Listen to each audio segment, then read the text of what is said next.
Do. Well, there's no problem. If you had a gun. Well, there's no problem. If you had a gun, shoot him in the head. So welcome to Paul G's Corner. This is a podcast where anyone and everyone gets a voice. Our program, Things I Want to Know, it dives into subjects that are not well known or professions that elude our everyday ho-hum lives. But because it is so specified in the topics covering the fringe of modern life, many interesting people are waiting in line to tell their story, only to be usurped by something we've never heard of. So I decided to do this program to give these good people a voice. And because I like to talk to everyone, yes I do, and Andrea is constantly putting me in timeout in the corner, so I said, hey, welcome to my house, Paul G's Corner.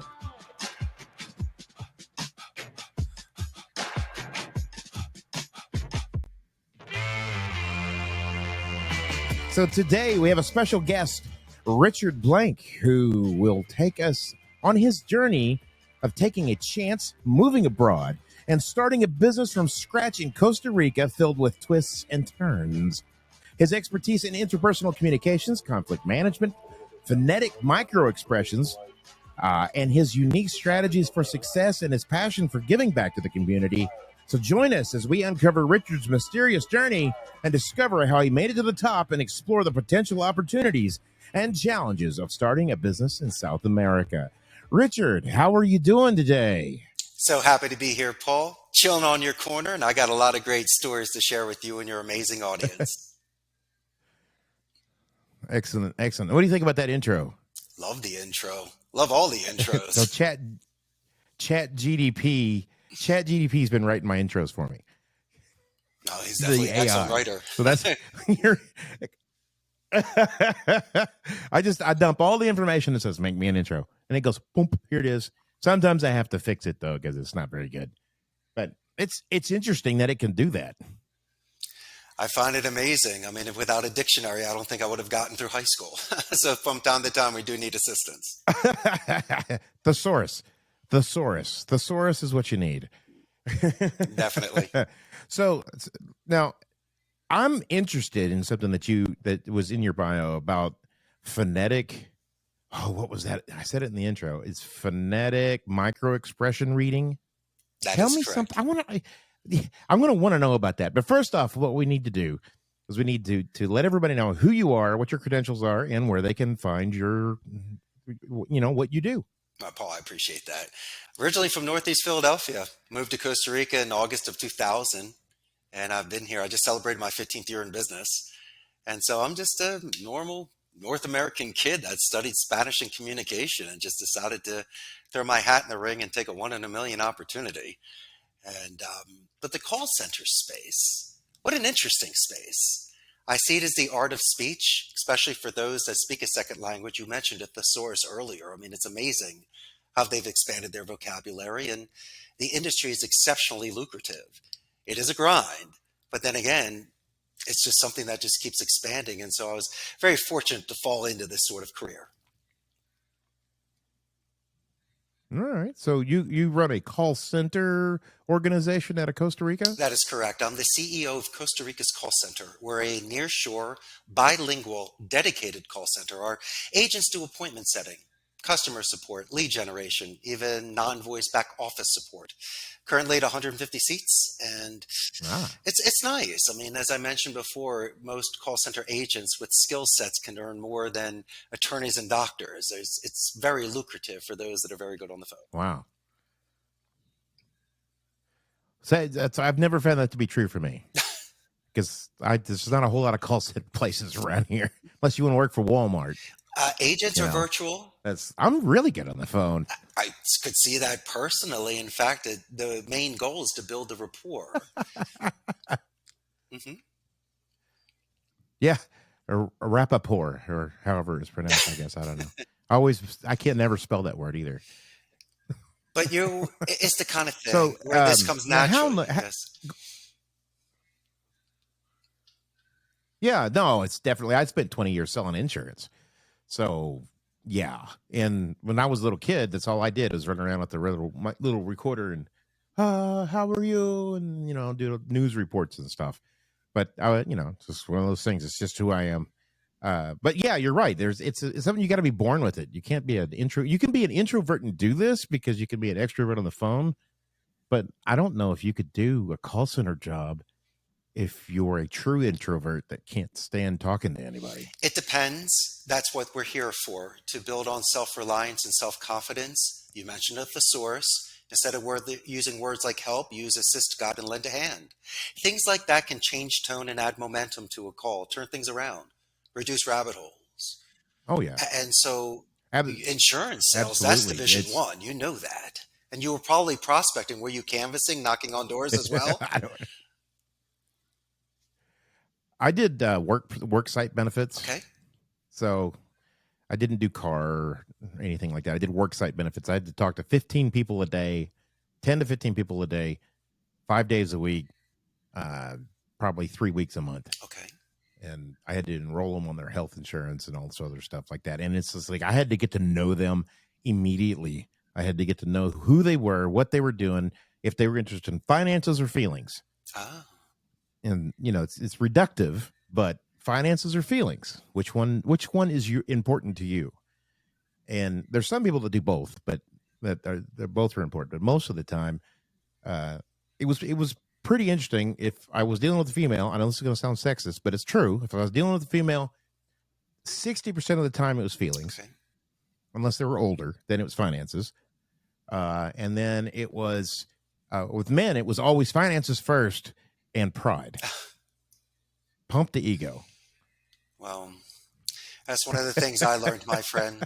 When you run a company, I don't know if I'm wrong or not, but no, but I think it's what made you successful is because you're authentic and you're sincere. Naturally, you're assertive. You've earned very well, and you took a career or multiple careers where you could do well. But I think you're the kind of guy that would take an extra 5 minutes to talk about someone's dog or a family anniversary. oh Maybe yeah, when you showed up at someone's yeah. house or you were sitting there, you look around the room and you would notice certain objects that you could use. To me, there will always be a company. I don't know. I mean, it's that facial. We've got a little bit of a lag going on here, so people who are listening, we're trying to work through this lag because he is in Costa Rica, I am in Arkansas, so Go figure. this is actually amazing that we could talk to each other. I mean, it's interesting. So we get a little bit of a lag, so bear with me. My biggest thing was always facial expressions. That's why I wanted to hear about your about the phonetic micro expression reading, because that's how I sold was micro expressions. Excellent transition. And I didn't know I was doing it, and then I got involved into I got into dealing with kind of researching it a little bit and found the Dr. Paul Eichmann, who is foremost researcher on micro expressions. And so I was just that's what I'd like to know a little bit more about that. Well, there's so many tell signs, and you're mentioning the visual tell signs. Some are completely obvious. The poker players talk about it when people are scratching or they're doing things. We're talking about phonetic micro expression reading, which is non-visual. And to me, my good friend, I believe that that's the purest form of communication, because this doctor of yours, the book that you read, he probably discusses congruence, which is where audio matches the visual. And unless you're a trained actor or very conscious of what you're doing, usually you're not in sync. But let's put that aside. We're talking about telemarketers that are speaking with people sight unseen. Phonetic micro expression reading, we're looking for tell signs like you did when you were doing insurance and you were looking for facial, body, and spacing tell signs. Phonetics is broken down. Like I'm doing exactly. Now. We study phonetics in 4 different areas. We look at tone, rate, pitch, and duration. The tone, in my opinion, represents your emotion. In my opinion, you should always be confident and empathetic. But this is the part, and you know this, it's the mirror imaging technique. We study in phonetic microexpression reading the rate and the pitch, how fast and how loud they go. This could be done in any language, so it doesn't need to be in English. All you're doing is listening to sound, not the semantics. But that could be manipulated. Anybody, as you know, Paul, can manipulate a tone, rate, and a pitch. But the one thing they can't manipulate is that answering speed. Oh And the yeah. funniest thing about phonetic microexpression reading, we're analyzing the sound of speech, but I'm telling you the greatest tell sign is silence. And so what we do is we analyze this, Paul, in 30-second to 2-minute increments. Like you were saying, subconsciously you were paying attention to it. And so the work that we do, we can still listen to these spikes or Yeah. dips to see when we need to interject for either a tie down question or a confirmation question, things that you understand. But these are the sort of things on a first time read with somebody.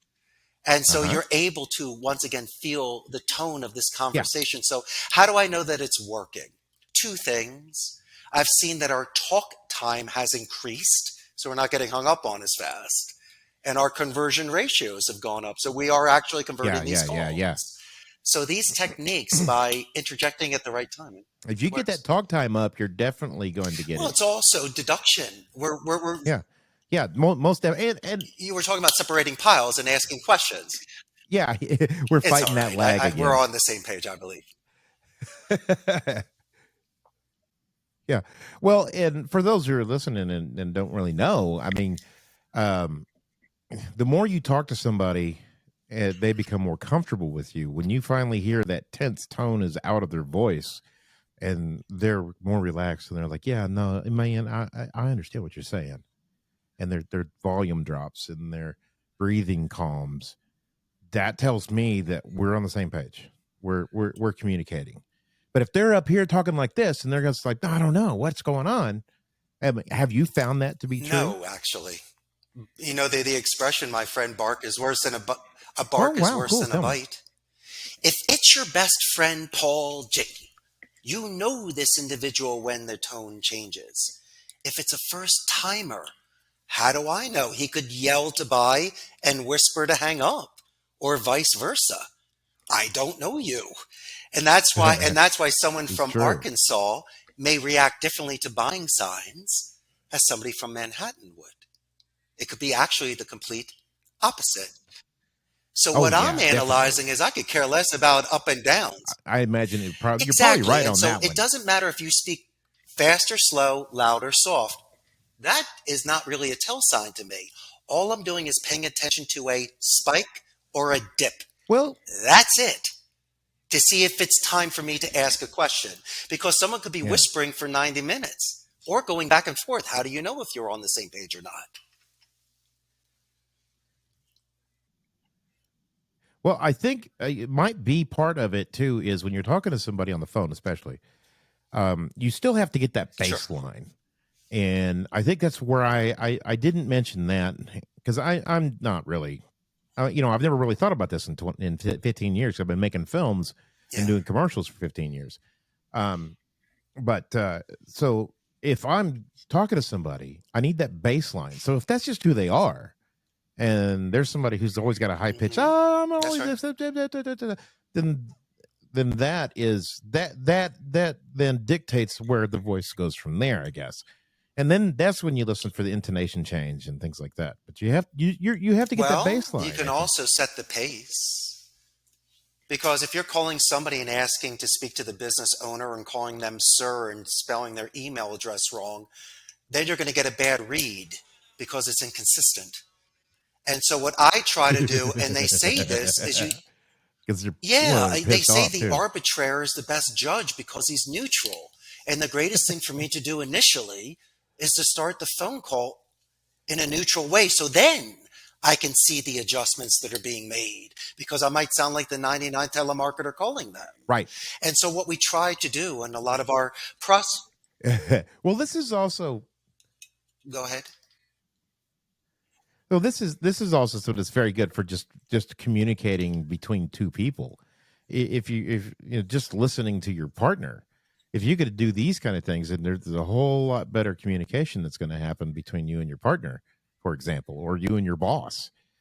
Just doing this stuff will make it easier to communicate with people who count in your life, not just I trying to sell them definitely something. believe that repeating information that somebody just says can assist you. Paul, you said ABC. Is that correct? Yes, thank you. That's ways for checkpoints. But when I call companies, I like to use anonymity initially, not for the whole call because that's shady. But I'm just not going to start off asking to speak to call or to Paul and trying to sell Yeah. something. What I like to do is maybe do a company name spike. I'll ask how the company is doing and say the name of your company better than you do. And that what we'll do is it'll snap you out of a trance and potentially instead of an ego defense, will drop you down to a neutral to giving me potentially 15 to 20 seconds to get the pass to pitch. Compared to no, we're good, click. I never get no, we're good, click. No, we're good, click. I usually can get in 30 seconds to at least introduce myself. And then they hang up. but at least what I'm trying to do is to not sound like everybody else. And yeah. You know, telemarketing is all about the numbers. Any sales is all about the numbers. If you want to sell something, this is why a lot of people fail at sales, because they go in and they expect to make 2 or 3 calls. Oh, I've got to win. You know, I'm just talking in general, not your field at all, but just in general. They expect that they're going to sell something right off the bat, and that's not how it works. You got to put in the work. You got to learn your speech. You got to learn who you are. You got to learn what you're doing wrong. And if you've never done it before, if you've done it and you're just offering a new product in a different way, whatever, blah, blah, blah, sometimes it takes a little practice, but it's all about the numbers. You can't just call people in the phone book. You have to have a lead generation again, like you were saying. And it's so, the people burn out so bad because they don't understand what they're doing wrong. And what they're doing wrong is they're expecting to win. Are every they time. selling for, but are they selling for time, information, or contract? Because if you're looking for cold call closing, there may be a sense of urgency. Fine, you got the last Coca-Cola. Right. But a lot of the times, and you know this, it's about building a pipeline and prospecting and working that pipeline. A lot of my best deals were made when I sent my credentials. I got a commitment for time. I can call you back. I got a commitment for information, sending you my credentials. And then when we spoke again and reduced any sort of fears and increased confidence, we closed. So allow them to get first downs before touchdowns, Paul. Yeah. Exactly. I agree with that. That's why networking is always the biggest thing about it that a lot of people don't get either, is you got to network. But you also, so now you went to taking a chance, you said. So how big a chance was this for you, and how were you able to justify that? Oh, my that good friend, how strong is your family's guilt? You got to be kidding me. I took a huge chance. I didn't go to Harvard or Washington and Lee or Yale like grandparent, father, and brother did. I didn't study economics or finance and law. I went to the University of Arizona and studied Spanish communication, and I moved abroad. I didn't work in my family's business. And so my argument to my family was that 2 generations ago, my great-grandparents came in from Europe at the turn of the century to work in the garment industry in New York, learning English as their second language. So it just took a couple generations, and now I'm going south. And so that was my argument to allow me to do this. And so getting past, I guess, my parents' guilt was one of the biggest challenges I had to go through. Yeah.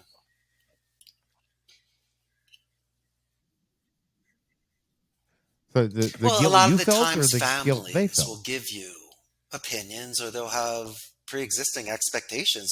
A lot of the people complain if they have doctors. As parents, they're expected to go into medical school or to law school. Not saying that I had a lot of pressure to follow in my grandparent, father, and brother's steps of Ivy League, but that was my family. We were lawyers. We were in real estate. I went to Columbia Business School and started companies.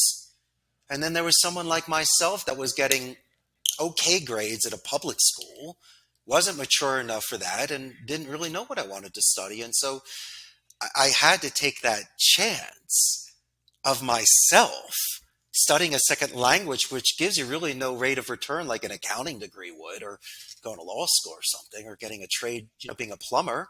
And I couldn't compare notes to all my friends. Nobody was studying languages as a major. So what do you do? What you do is you double down. And that's what I did do. At 27 years old, I was given an opportunity. And once that barn door was open, I was gone.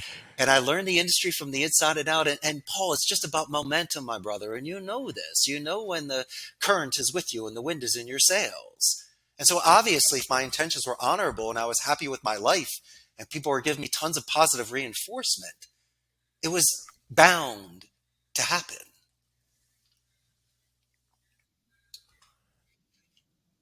Yeah.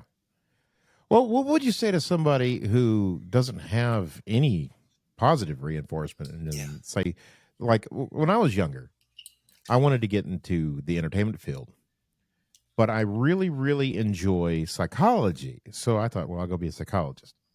Um, Turns out that I couldn't do either one because one, I didn't know anything about the entertainment field, and I don't have any relatives in it, and I'm in Northwest Arkansas, which has, I mean, I might as well be in, South Texas. I think you have a better opportunity in South Texas than you have in Northwest Arkansas Sure. to be in the entertainment field and earn a living. Um, I was told many, many times that I was stupid. It was dumb. And when I don't know, 35, I decided, you know what, I'm going to do it. I made a bunch of money selling insurance, selling high-end technology training, but I just decided, you know what, this is what I'm good at. This is what I do. You're great at I'm this. decent at this, and I've proven it because I got an Emmy, I got the bazillion awards, and also all this other crap. But how do you take a kid? How would you think that you take a kid who doesn't know his ass from a hole in the ground, and how would you take him and give him positive reinforcement to do something that he wants to do like that? Because it's not something I experienced, so it's kind of foreign to me on how to do that. I What don't would know your suggestions what be? you did when you were 35 years old, but you had a moment. Don't you realize I can only do so much? I can't hit the ball and drag Johnny, and I can tell someone soaring rhetoric and great advice. But if they don't take it, there's nothing I can do about it. Everybody has their own forced march, my friend. You at 35 were fed up with the That's nonsense, and right. you said, I'm just going to die with my boots on, as I did at 27. Yeah.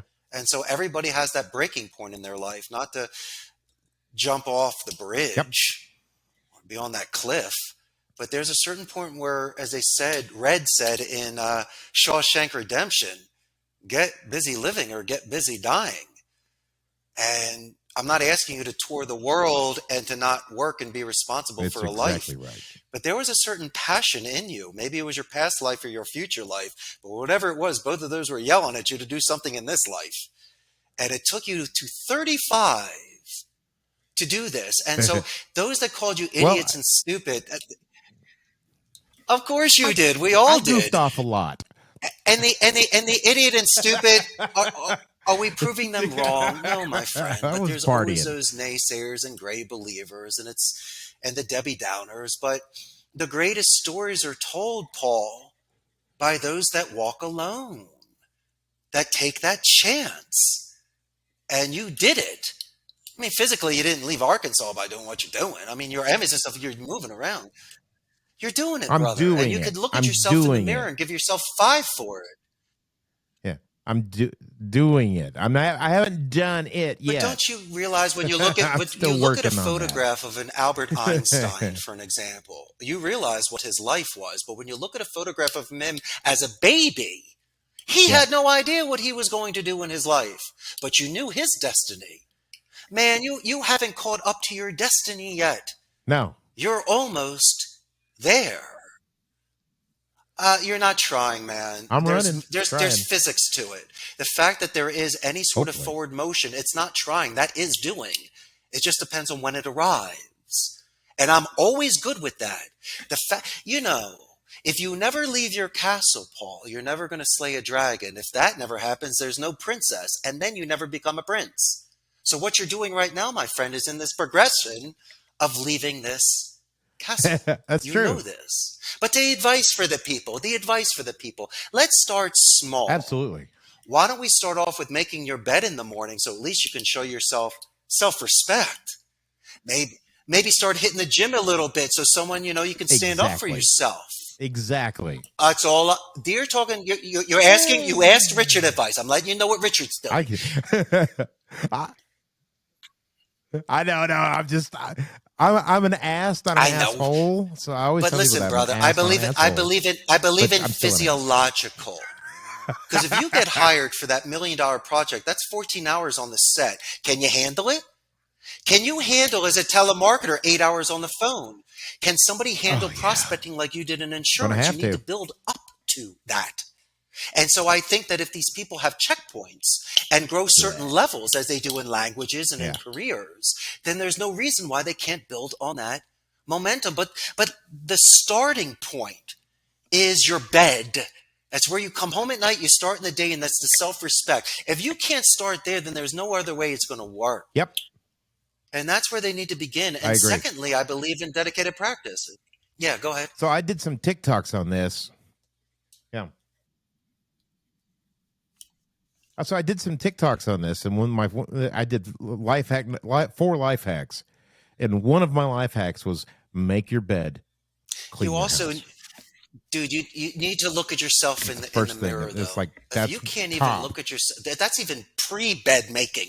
If you can't even look at yourself in the mirror, Yeah. then we have some issues because you need to love yourself to start, and then you can grow from there and think about other people. I felt that I felt that anybody who was looking at the life hacks had already looked at themselves. Maybe So not I your just kind of way. moved past that one. But you're absolutely right. How many, like you have help from my friends, right? The Beatles wrote it, Joe Cocker blasted it. I mean, there are certain times, like look at Hendrix all along the Watchtower. There's certain artists that play the same Yeah. songs, but differently. And your way of doing it with the way that you might hug someone and Yeah. speak to someone and best friend someone and buy a beer for someone. Why do you think you made a fortune selling insurance? There's Yeah. 1,000 insurance agents that are out there. They chose you, Paul. That's the way I Hmm. see things. Yeah, And well, it's like Mark Twain. I think it was Mark Twain. He said, every story has already been written. It true. just hasn't been written by you. And And yeah, and that just what that means is what you've been saying. And what I tell people all the time is just because it may seem redundant, it may seem dumb, but you still have to put in the let me work. ask you a You can't question. just walk in and be rich. You Doesn't mentioned the work that word way. dumb twice. And Why you is can't it walk in and be dumb? famous. So You tried to be you broke into Hollywood. That's dumb. That people said you were being dumb and stupid. You said that earlier. what's And then dumb? the second thing you were mentioning dumb. What's dumb about it by trying? What's dumb about you do Yeah, realize that failure equals no, but it's the failure to there's success. nothing Everyone dumb in always be talks about trying. Jordan's missed shots to the ones that he makes, and no one bats 1,000. Yeah, Even Rube Goldberg experiments. It's the yeah, 99 times it doesn't work, the one time it does work. That's how you figure these things out. And so, yeah. my friend, dumb is putting your You gotta hand in a film them all. beehive. You know, dumb is petting stray dogs. I mean, that's dumb. You Yeah. know, No, but yeah, yeah. but what you're I doing don't is know. being I mean, but sometimes even in tarot I card like reading, the dogs. fool card is someone that's smelling a rose and walking off a cliff with the sun. Is that a fool or is that someone that's just living life with rose-colored glasses? The fool is the genius. Right. Yeah, the fool is the genius I in agree. this I agree with instance. that 100%. Hmm. Anyway, I agree with that. Absolutely.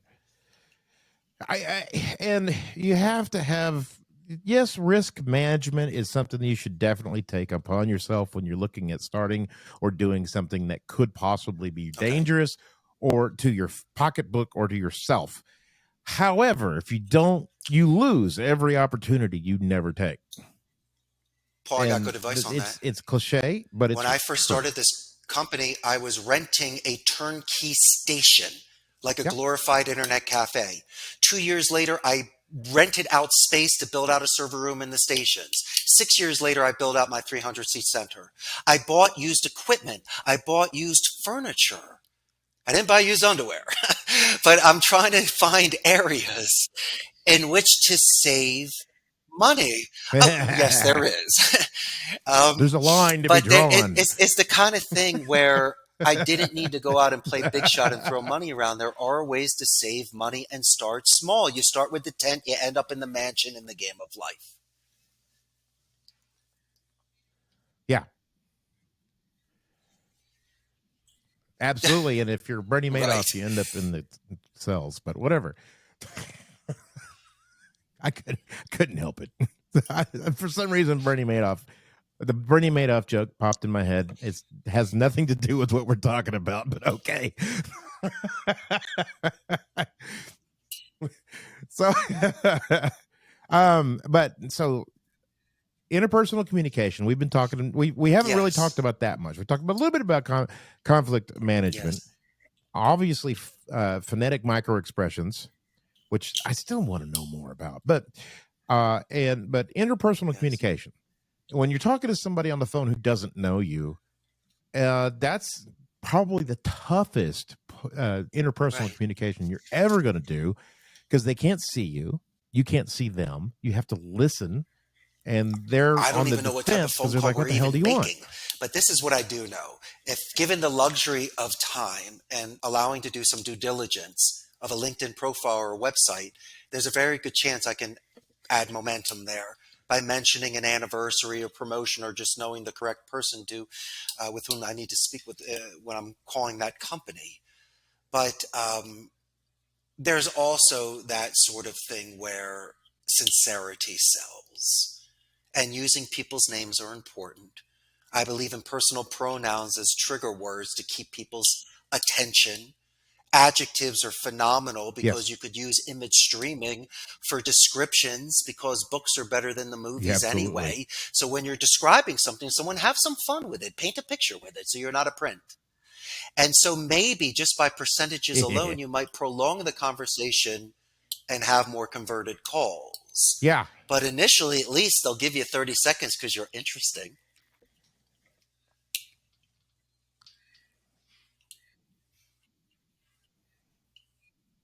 yeah, and that's how I got my foot in the door most of the time because I go in and I'm just doing a song and dance. Hey, what's up? How's it going? And I'm being fun.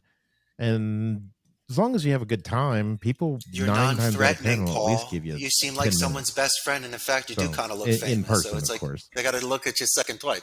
But you're assertive, not aggressive. Ah, No, but people like you. I'm sure people I gave you a lot of wish. lemonade I need the money. when you went into their homes, and they kept you there for a little I'm bit. very assertive. Yes.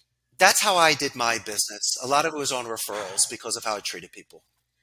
Well, I it's yeah. Referrals are the best.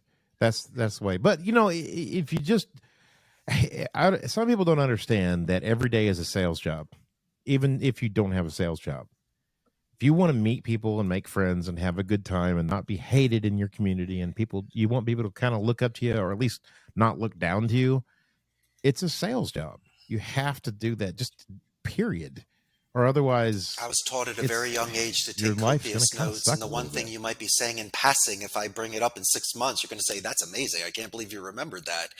And those are the sort of things that allowed me to close certain deals because they say, if you take that sort of attention Yeah. prior to any sort of contract, imagine what you're going to be like when we're working together. And so these are sort of good faith plays that we do that don't compromise ethics, values, and morals. And I'm not lying. Paul, I'm doing is just taking notes and I'm very interested in your Yeah. life. And those are the sort of things that I think give you miles when you speak with people. Yeah. Absolutely. And it just in interpersonal, just with your buddy, if you're doing that, if you say, "Hey, I noticed that your grandma, she did something. My mom said she did something, and how's she doing?" And your buddy will be like, "Oh, yeah, no, she's great." And you've just now become Oh, better friends with absolutely. your buddy than you were before you started talking. And it applies to One sales line I've used as in much as it sales, which does has been with your helpful, friends. It's we use it's a no sometimes, may brainer I kind make of a thing. And suggestion?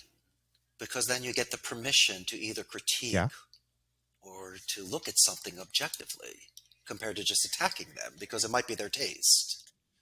And I also ask for Hmm. clarification. Instead of saying, "Excuse me, can you repeat that?" They're going to repeat it anyway. But I'm going to say, for my clarification or for my edification. There are certain times I've fallen on swords just to keep the tone positive. Yeah. And I've mentioned repeating information for people to avoid rabbit holes, just so we can have checkpoints so they don't talk for another Yes. 5 minutes again about the cat in the tree that we already heard about. And so these are certain skills that you can teach someone to give them that sort of composure on the phone, and even conflict management. It's very important to give your own example prior to making that suggestion. Hey, I remember when I got hung up and it's Yes. because I did this. May I make a suggestion? Try doing this and this. And so I find that to be effective as well. It takes it at that sort of level where you're grounded and humble.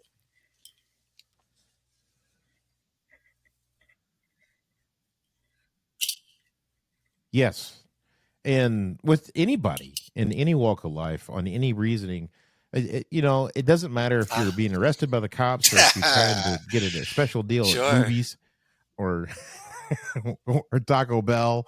If you do these things, you're going. This is why my buddy always says. He says, "Paul, you're so lucky. You get all this kind of free stuff. I don't get the free stuff. I get the stuff that's available to him and me and anyone else, but they don't give out freely." Because they don't like you, or they're annoyed by you, or they're afraid of you, or they're intimidated by you. Hmm. But the reason I get the free stuff is because I break down the barrier and we just go to talk and we're friends. I'm immediately their friend. And so I get the free stuff all the time. And there's people don't want to be mean. They don't want to not like you. They want to find a friend when they talk to you. And if you understand that, Mm. even the person who's very, very upset and very, very angry, if you're nice to them, friendly with them, they may not like you immediately, but behind closed doors, when they say, "How was your day?" Instead of saying, "A goddamn insurance agent come over trying to buy me, tell me something," you can say, "Well, we had to do our benefits enrollment today. He helped me out a little bit, but I don't think I want anything." The next year, you'll sell him That's why we talked about because that next year pipeline. he's going to trust you You understood his because you let him walk away without parameters buying. and what he likes to do. He didn't have a checkbook at the ready. And so Mm-hmm. maybe if you close him 12 months from now, that's amazing. I've had clients call me Yeah, years later. and It happens. yeah, and if absolutely, and but it also works that way in life. It's not just your sales funnel. I mean, if you do everybody that way, and that's why it comes across as being honest and humble, because if you do treat everybody that way, then it's honest and humble, and you're not treating the person you're trying to sell something to any different than you treated the guy down at the Come and Go who's working behind the cash register slanging cigarettes all day. And they get that and they like it Yeah, because you're not I got you. like I said, I can be an ass, but I'm not an asshole. There's a difference. People can And may I still expand enjoy on an that? You ass, don't want to but assume, they because then hate you make an assholes. ass out of you and me. So, I mean, that's what you're doing. So, That's right. Well, and dig a little deeper too. When you're talking to somebody who's upset about something, 9 times out of 10, when you guys call up somebody and they're giving you a hell, and because you've cold called them or called them off of a referral or trying to work in, 9 times out of 10, when they're giving you hell, it's not anything you did. It's more than likely they're having a bad day or something's bothering them in their own life, and they're taking it out on you because they don't see any repercussions.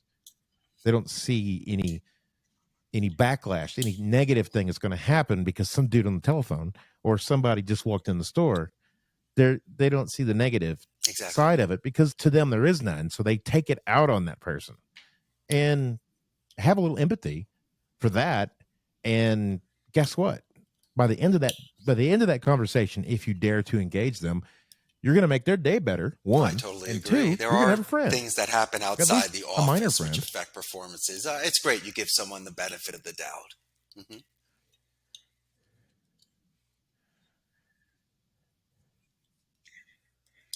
You got to. I mean, you don't know what's going on. They could have just lost their grandma or could have accidentally dropped a wrench down their carburetor.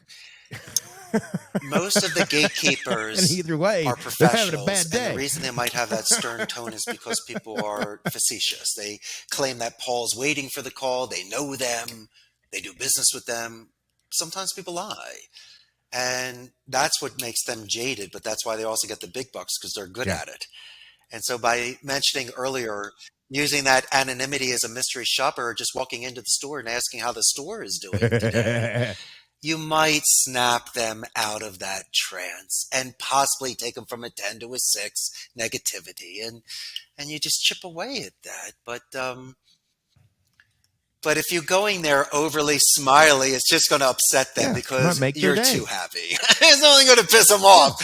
So you got to find Might, that divinity way too much. And you could even just, Hi, how is it going? and that's why when I look at them and I go, You I just want could to even strangle keep those it as people. like You want an to strangle open those ended. I people. go, yeah, I gotcha.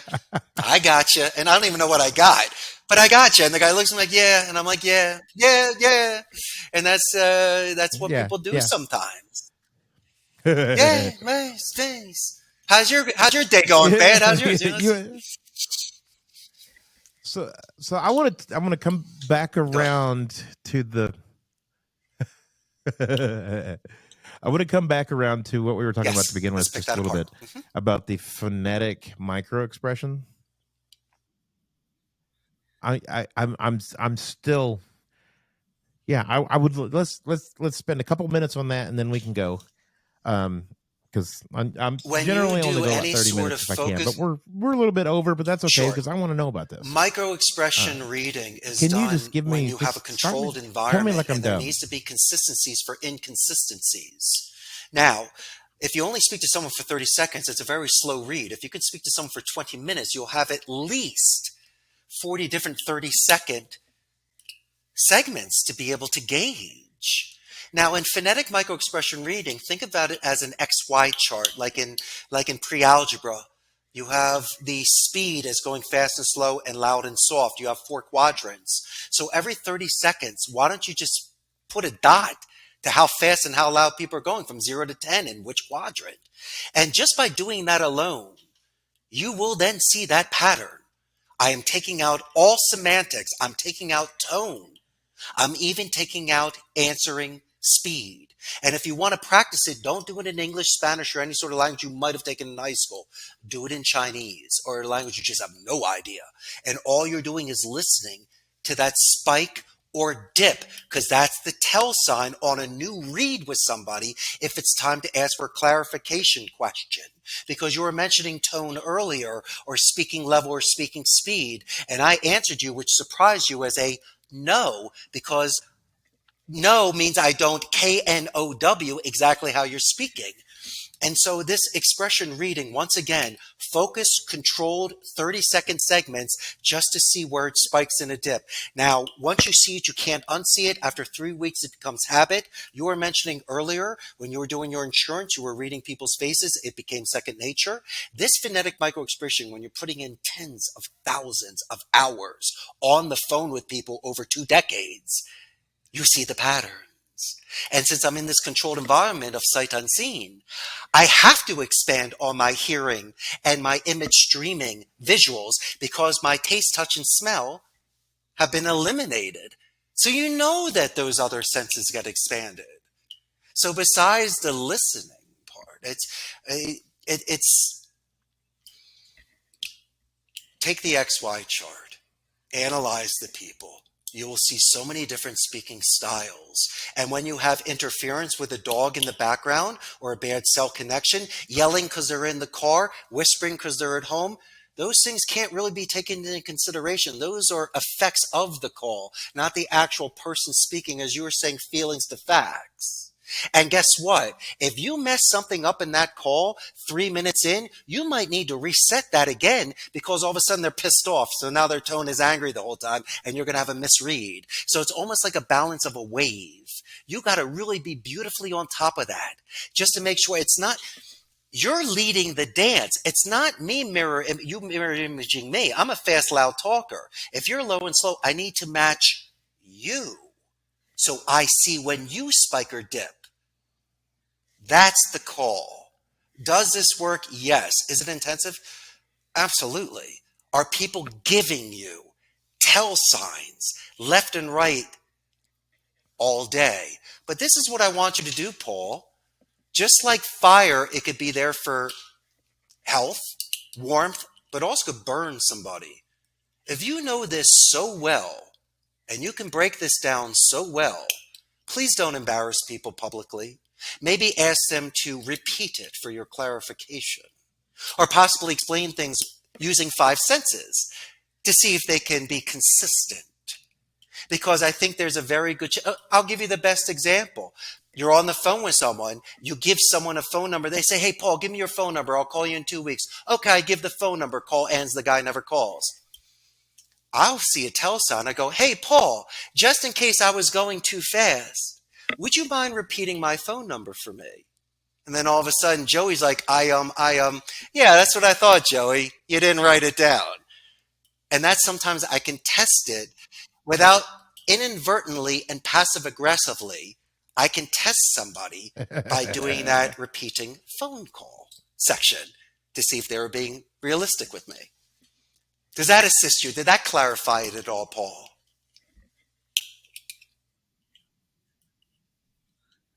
Yeah. Definitely gave me a lot to consider with the cadence and the speed of talking, and it's a really good point that if you're going to do this, do it in a language you don't understand, because humans are humans and we all do the exact same thing. That's what the Paul Ekman guy found out about micro expressions of the face. He didn't matter where in the world he went; everybody does the exact same micro expressions. So yeah, absolutely, it's an interesting thing that proves that we're all human, we're all the same when it comes down to it. So they can buy if somebody wanted to reach out to you and fly get your down services, to Costa Rica and come visit me, how would they do that? like you're gonna do.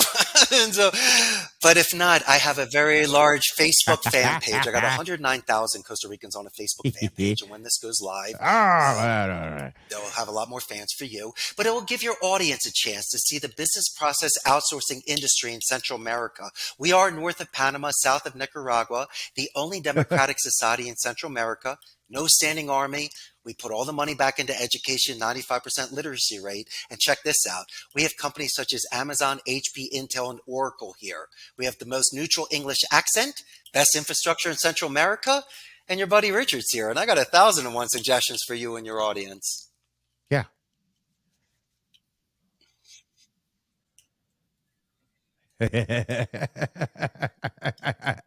So have you not yet in the first book I'm going to write? A lot of people have books they've written. Have you written a book? Yeah. And if not, why not? It's going to involve mini golf and Rube Goldberg experiments. Yeah, that'll be fun. Oh, okay. That's your passion.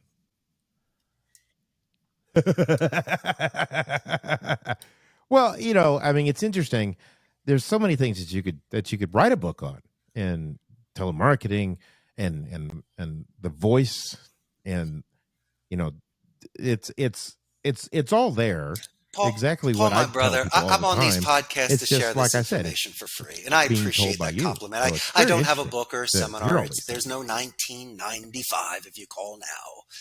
I'm here today because I like your show. When you come and visit me, definitely dinner's on me. No, but Paul, my man, I'm here today to support you and your audience. You were so kind to have me on your show. And so, once again, we're just here to share ideas. Yeah, man, it was a lot of fun. We had a good time. Well, I appreciate you coming. Yeah, absolutely. So, I appreciate you guys listening to the program today. And if you have any questions for me, please email me at paulg@paulgnewton.com. That's paulg@paulgnewton.com. Hey, say that back to me. I want to see if you got it right. No? Emphasis on the G. Right. Paul G. I gotta email me at paulg@paulgnewton.com, or go to my website at paulgnewton.com, and you can get swag there, or you could purchase one of my beautiful photographs that I will have printed and sign it just for you and mail it to your location as long as you pay for shipping. And I'm not making money. But anyway, and listen to our other program, Things I Want to Know. That's where Andrea and I talk to experts about things like arthritis and ghosts. But it's whatever, we've got so many people lined up. This show and that show, we've got our guests all the way out until, oh my gosh, I think it's May. Yes, we're booked out till May on, it's just over and over and over again with all these interesting people. But check that out. Give us a 5-star rating here on our program. Please, pretty please. I won't come to your house if you give me a 5-star rating because you don't want me coming to your house. Just saying. You want to stay here in my house. I appreciate you guys listening. Thank you for listening to Paul G's Corner.